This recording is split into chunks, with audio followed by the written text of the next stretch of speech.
बहस इसलिए खड़ा किया गया है ताकि आप क्रोनोलॉजी समझते रहिए और ये अपना क्रिमिनोलॉजी चलाते रहेंगे। आप लोग वहां जो है 35 साल पीएचडी करते हैं। गजब बात करते हो यार। 35 साल में हम पीएचडी कर लिए तो अपराध कर दिए। अब मोदी जी एमए किए वो भी डिग्री नहीं दिखा रहे हैं तो बजाओ ताली। जेएनयू से आपको चिढ़ इसलिए है कि जेएनयू सिर्फ जवाब देना नहीं सिखाता है, जेएनयू सवाल पूछना सिखाता है। देश को तोड़ने की आपकी साजिश, देश को नफरत के आग में जलाने की आपकी साजिश, बेईमानी के आधार पे आपकी राज करने की साजिश को नाकाम करेंगे। देश का नहीं कराएंगे टुकड़ा, आपका टुकड़ा करेंगे। भाजपा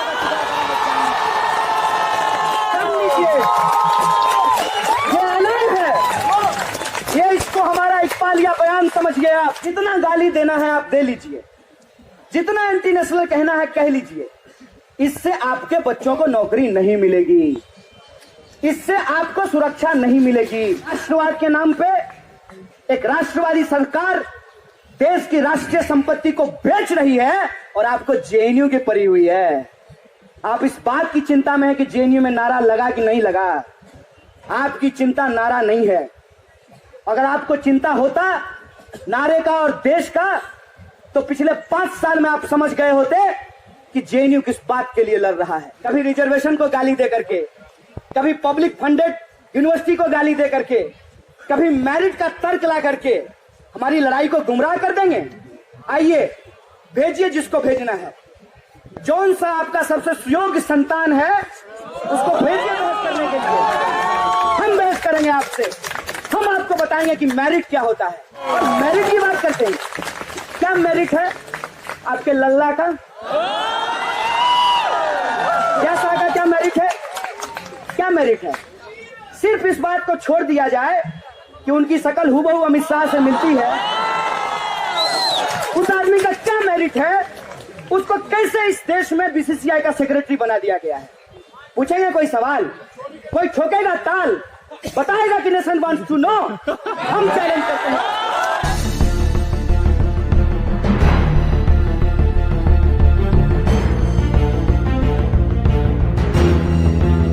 आप तमाम लोगों का मैं क्रांतिकारी इस्तकबाल करता हूं और हमसे पहले बहुत सारे लोगों ने जेएनयू में क्या हुआ है उसके बारे में बात की है।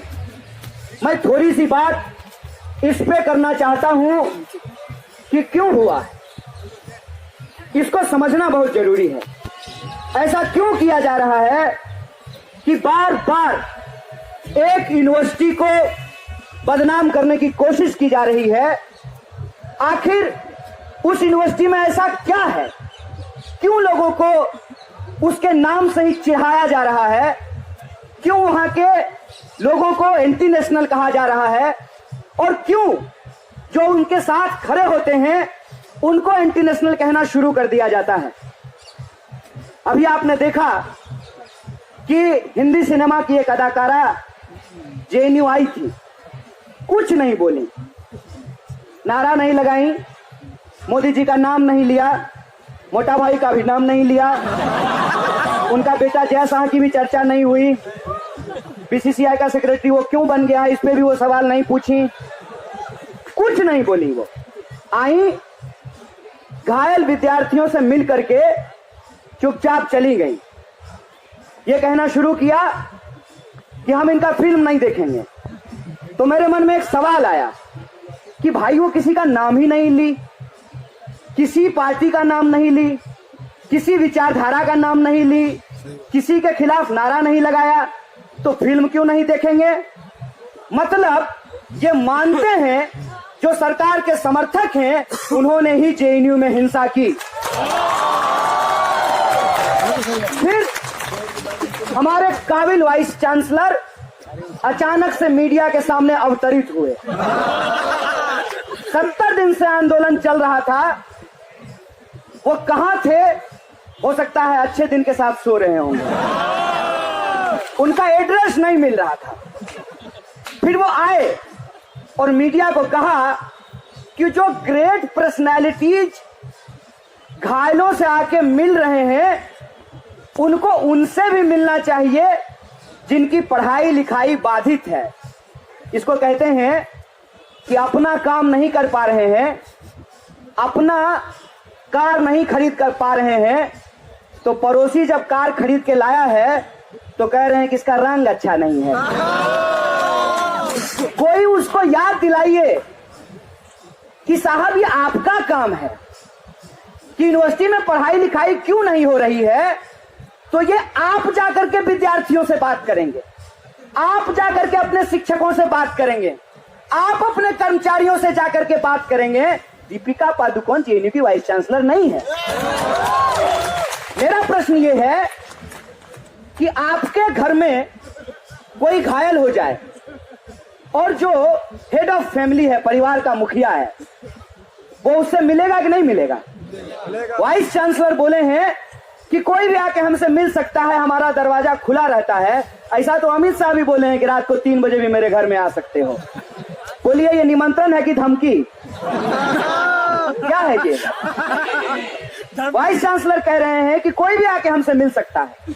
आपके परिवार का मुखिया अगर कहे कोई एक्सीडेंट घर में हो गया हो कि टूटा हुआ टांग लेकर के कोई भी आकर के हमसे मिल सकता है, ये कितनी अजीब बात है, इसके बारे में सोचिए। वाइस चांसलर जो घायल स्टूडेंट हैं उससे मिलने के लिए नहीं गए। मुझे तो एबीवीपी पे भी दया आती है, उसी से मिल लेते हैं। सेल्फी भी एबीवीपी हो जाती है, सेल्फी भी टूटे हुए एबीवीपी। क्यों नहीं मिले? आपका कुलीग कहते हैं कि स्टूडेंट का ऑर्गेनाइजेशन है, स्टूडेंट का ऑर्गेनाइजेशन के बीच में आपस में झड़प हो गया, तो भाई टीचर का सर क्यों फोड़ दिए? टीचर कौन सा स्टूडेंट का ऑर्गेनाइजेशन का मेंबर है? इसको समझने का जरूरत है कि यह बहस क्यों खड़ा की गई है। यह बहस इसलिए खड़ा किया गया है ताकि आप क्रोनोलॉजी समझते रहिए और ये अपना क्रिमिनोलॉजी चलाते रहेंगे। ये अपराध है और इस देश के गृह मंत्री के ऊपर तरीपार होने का आरोप नहीं है, वो तरीपार थे। उनको गुजरात से बाहर कर दिया गया था। सुन लीजिए दिल्ली पुलिस के हमारे प्रिय आईपीएसों,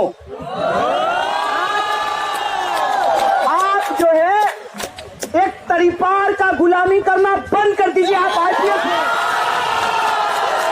आप आईपीएस हैं। हम में से बहुत सारा स्टूडेंट आईपीएस बनना चाहता है। आप लोग ऐसा कीजिएगा तो इरादा बदल लेंगे। ये क्या है? और वो जो देश के अंदर बहस खड़ा कर रहे हैं, उस बहस पे आप सवाल खड़ा कर दीजिए तो एंटी नेशनल बोलने लगते हैं। दीपिका पादुकोण जब मोदी जी का कैंपेन कर रही थी तो देशभक्त थी, जेएनयू में आ गई तो देशद्रोही हो गई। ये कितनी अजीब बात है। इस देश का नौजवान का सपना आप उससे छीन रहे हैं, उसके पढ़ने लिखने का अधिकार आप उससे छीन रहे हैं। इस देश में गरीब लोग अपनी पढ़ाई नहीं कर सके, आप उसके ऊपर हमला कर रहे हैं।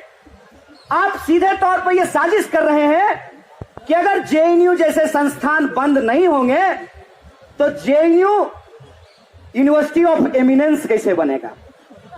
सोच के देखिए, जेएनयू अगर रहेगा, 150 रुपए में पीएचडी कराएगा बसंत कुंज में, साउथ दिल्ली में, पहाड़ों के बीच में, पेड़ों के बीच में, तो हमको माथा में कुत्ता काटा है कि हम जियो यूनिवर्सिटी में पढ़ने के लिए जाएंगे।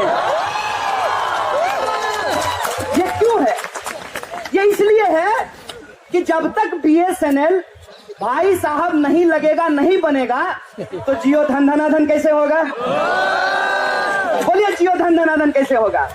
आप लोग भी धनाधन कर रहे हैं ना। यहां मैं जरा गांधी को ले आता हूं। गांधी चरखा क्यों काटे थे? क्या लगता है आपको? उसमें इकोनॉमी की लड़ाई नहीं थी। चरखा क्यों काटे थे? ताकि मैनचेस्टर के कपड़े को नहीं पहनेंगे भारत के लोग। अगर आपको लगता है कि जेएनयू को बचाने की लड़ाई सिर्फ जेएनयू को बचाने की लड़ाई है, ऐसा नहीं है। जेएनयू को बचाने की लड़ाई इस देश में बीएसएनएल को बचाने की लड़ाई है, रेलवे को बचाने की लड़ाई है, एयर इंडिया को बचाने की लड़ाई है, पत्रकारिता को बचाने की लड़ाई है, नागरिक अधिकारों को बचाने की लड़ाई है, संविधान और देश को बचाने की लड़ाई है। ये बात हम तमाम लोगों को समझना चाहिए। और गुस्सा मत होइए। आप भक्त भक्त बोल करके उसकी भावनाओं को हर्ट मत कीजिए।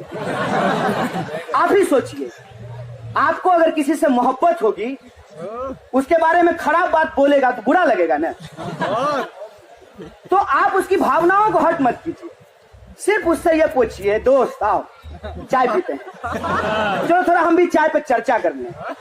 ये बताओ, एक ही तो दिल है तुम्हारे पास, मोदी जी जीत लिए हैं, कोई दिक्कत नहीं है, दिल तुम उनको दे दिए, दिल दे चुके सनम, दिमाग तो है,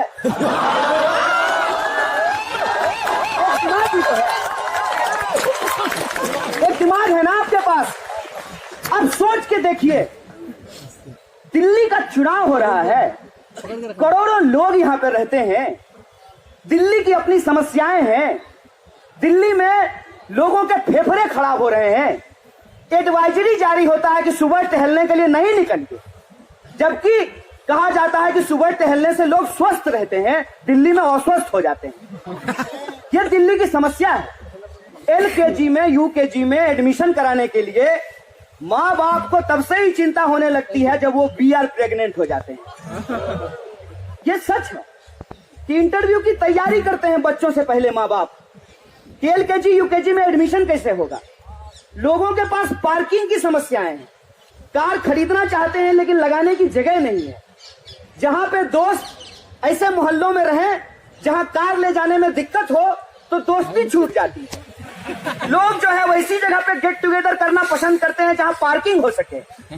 दिल्ली के लोग साफ हवा, साफ पानी, अच्छी शिक्षा, बिजली, सुरक्षा ये मांग रहे हैं। ये कह रहे हैं कि नहीं, हमारे पास तो कोई मुद्दा है नहीं, इसीलिए हम जेएनयू के नाम पे चुनाव लड़ेंगे। बताइए, एक यूनिवर्सिटी दिल्ली के एक कोने में पढ़ लिख रहा है, कुछ बोल रहा है, और आप इतने स्पेशल नहीं है साहब कि आप आए हैं तभी बोलना शुरू किया है। अरे हम ऐसे नहीं हैं। हम कोई न्यूज चैनल चलाते हैं क्या कि पैसा लेकर के बोलेंगे? अरे इस देश के नागरिक हैं, जो सही लगता है सही बोलते हैं, जो गलत लगता है गलत बोलते हैं। आपसे कोई व्यक्तिगत दुश्मनी है क्या? कोई व्यक्तिगत दुश्मनी नहीं है। और आपके भीतर, इस देश की जनता के भीतर जिस तरीके से जेएनयू के खिलाफ नफरत भरा जा रहा है, आपको सिर्फ ब्लड प्रेशर का बीमारी होगा, हाइपर टेंशन होगा, आपकी कोई समस्या का समाधान नहीं होने जा रहा है। जितना गाली देना है आप दे लीजिए, जितना एंटी नेशनल कहना है कह लीजिए, इससे आपके बच्चों को नौकरी नहीं मिलेगी, इससे आपको सुरक्षा नहीं मिलेगी, इससे आपको इस देश में बेहतर बुनियादी सुविधाएं नहीं मिलेगी। जेएनयू में उलझे रहते हैं, हम भी समझते हैं, आपका खुन्नस हमको समझ में आता है। एडमिशन होना इतना आसान बात थोड़ी है। एक पत्रकार आकर के बोले कि सरकार कह रही है कि जेएनयू में राजनीति क्यों होती है। बोले जेएनयू में लोग राजनीति पढ़ते हैं, पॉलिटिकल साइंस डिपार्टमेंट है वहां पे। और तो और मोदी जी भी इंटायर पॉलिटिकल साइंस पढ़े हैं। डिग्री नहीं है उनके पास, है कि नहीं है हम नहीं जानते हैं, हम पढ़ते हैं। देख भी लीजिए हमारा, आप लोग वहां जो है 35 साल पीएचडी करते हैं। गजब बात करते हो यार, 35 साल में हम पीएचडी कर लिए तो अपराध कर दिए। अब मोदी जी एमए किए हुई डिग्री नहीं दिखा रहे हैं तो बजाओ ताली। ये कैसी बात है? किन चीजों पे बहस कर रहे हो? कह रहे हो कि जेएनयू में पार्टी होता है, दिक्कत है, पार्टी नहीं होना चाहिए। तो आप क्यों बर्थडे पार्टी करते हैं? तो आपको क्या लगता है कि जेएनयू में लोग पैदा होकर के नहीं आए हैं? जेएनयू में तो लोग पैदा होकर के आए हैं ना, उनका भी कोई बर्थडे होगा ना। अरे कम से कम इस जनरेशन का तो होगा ही जो इंस्टाग्राम चला रहा है। एक दिन अम्मा को हम पूछे, अम्मा तुम कब पैदा हुई? तो बोली बारिश का मौसम था। भैंस को 2 बच्चे हुए थे। हम बोले आप भैंस को जाके कैसे पूछेंगे, बताओ तुम कब प्रेग्नेंट हुई। ये जनरेशन है, बोलिए ये पार्टी नहीं करेगा, करेगा पार्टी। दिक्कत किस बात से है? एक बात बता दीजिए कि हमको भाई इस बात से दिक्कत है जेएनयू से, कोई एक चीज बता दीजिए किस बात से दिक्कत है। पार्टी करते हैं उससे दिक्कत है, पता नहीं गिनती कैसे गिना, नजीब को आज तक नहीं ढूंढ पाए। जेएनयू के डस्टबिन से 3000 condom. Visual visual visual visual दिमाग में लाइए, डस्टबिन के पास बैठ करके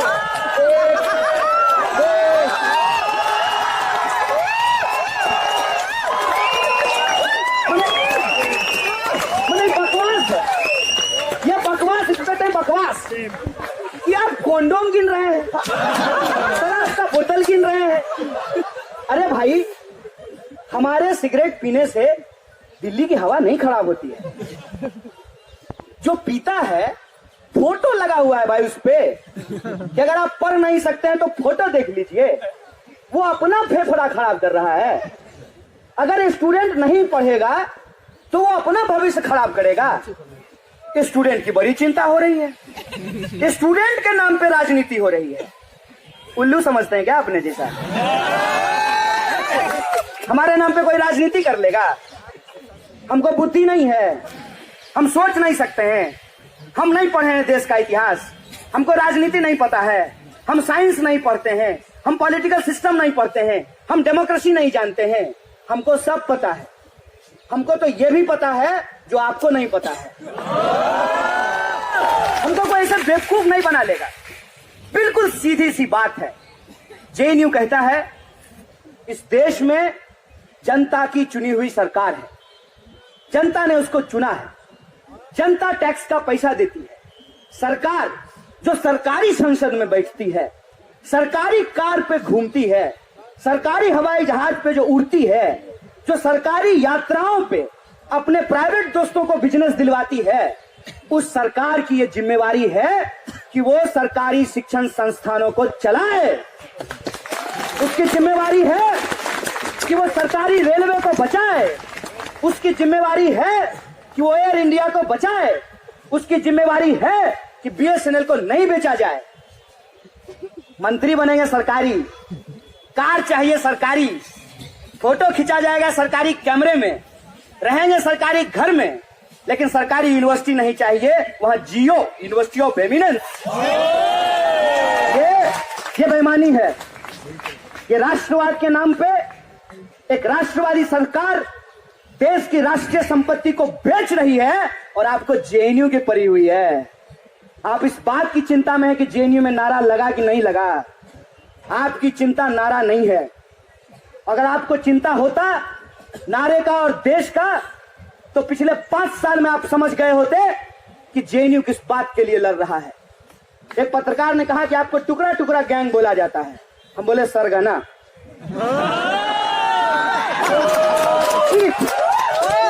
चीफ बोला जाता है। और यहां मंत्री जी के दफ्तर के बाहर दिन दहाड़े बिना नकाब के इतने लोगों के सामने स्वीकार करता हूं कि हूं देश का नहीं कराएंगे टुकड़ा, आपका टुकड़ा करेंगे, भाजपा का ये ऐलान है।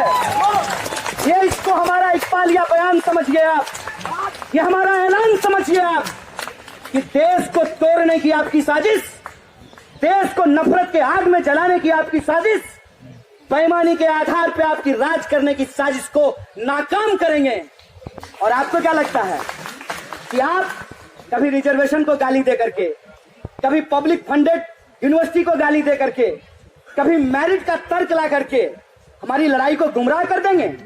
आइए भेजिए जिसको भेजना है, जौन सा आपका सबसे सुयोग्य संतान है उसको भेजिए बहस करने के लिए। हम बहस करेंगे आपसे, हम आपको बताएंगे कि मेरिट क्या होता है। मेरिट ये होता है कि इस देश के गरीब से गरीब इंसान के बच्चे, पिछड़े से पिछड़े इलाके के बच्चे काला हांडी से आते हैं भाई साहब, जहां आज तक बिजली नहीं पहुंची है, जहां बिजली नहीं पहुंची है वहां के बच्चे अपनी मातृभाषा तो जानते ही हैं, बांग्ला, उड़िया, भोजपुरी, मैथिली, मलयालम, कन्नड़, तमिल, तेलुगु, असमीस, ये सब भाषा तो वो जानते ही हैं। आपकी फर्राटेदार अंग्रेजी भी सीख करके एंट्रेंस देते हैं, पास करके नौकरी लेते हैं। और मेरिट की बात करते हैं, क्या मेरिट है आपके लल्ला का? कैसा का क्या मेरिट है? क्या मेरिट है? सिर्फ इस बात को छोड़ दिया जाए कि उनकी शकल हूबहू अमित शाह से मिलती है, उस आदमी का क्या मेरिट है? उसको कैसे इस देश में बीसीसीआई का सेक्रेटरी बना दिया गया है? पूछेंगे कोई सवाल? कोई ठोकेगा ताल? बताएगा कि नेशन वांट्स टू नो? हम चैलेंज करते हैं, है हिम्मत? करेंगे सवाल। जेएनयू से आपको चिढ़ इसलिए है कि जेएनयू सिर्फ जवाब देना नहीं सिखाता है, जेएनयू सवाल पूछना सिखाता है। और वो रवायत हमारे भीतर है। और आपको यह लगता है पुलिस से हमारी कोई लड़ाई नहीं है, क्योंकि हम लोग हमेशा ये नारा लगाए हैं, ये अंदर की बात है, पुलिस हमारे साथ है। अरे जेएनयू जब बचेगा तो आपका बच्चा भी पढ़ेगा। कोशिश करके देख लीजिए, देखिए आपको बच्चे को पढ़ाने में क्या तकलीफ होती है। और मेरी माँ तो सरकारी नौकरी नहीं है, 3000 कमाती है। बताइए, जेएनयू था, इतना पढ़ा के सिखा दिया है ना कि जो आप पे हुक्म चलाता है ना, उसको हम आंख दिखाते हैं। जेएनयू की बचाने की लड़ाई आपके हक और अधिकार की लड़ाई है, आपके बच्चों के पढ़ने की लड़ाई है। इस देश में गरीब से गरीब इंसान ये सोच सके कि हम पीएचडी करेंगे, हम भी अंग्रेजी बोलेंगे, हम भी जीभ टेढ़ी करके ब्रिटिश और अमेरिकन दोनों एक्सेंट में अंग्रेजी बोलेंगे। ये आत्मविश्वास देता है ये यूनिवर्सिटी। ये यूनिवर्सिटी डराती नहीं है। ये यूनिवर्सिटी ये नहीं देखता है कि आपके बटुए में पैसा कितना है। ये यूनिवर्सिटी ये नहीं देखती है कि आप जूता किस ब्रांड का पहन करके आए हैं। ये यूनिवर्सिटी ये नहीं देखती है कि मोदी जी की तरह आपने जर्मन चश्मा लगाया है कि नहीं लगाया। ये यूनिवर्सिटी ये नहीं देखती है कि आपके पापा के पास लेटेस्ट एप्पल है कि नहीं है। ये यूनिवर्सिटी आपकी टूटी फूटी अंग्रेजी के चलते आपको बेइज्जत नहीं करती है। ये यूनिवर्सिटी आपको सिखाती है, आपके साथ बैठती है, आपके भीतर आत्मविश्वास पैदा करती है।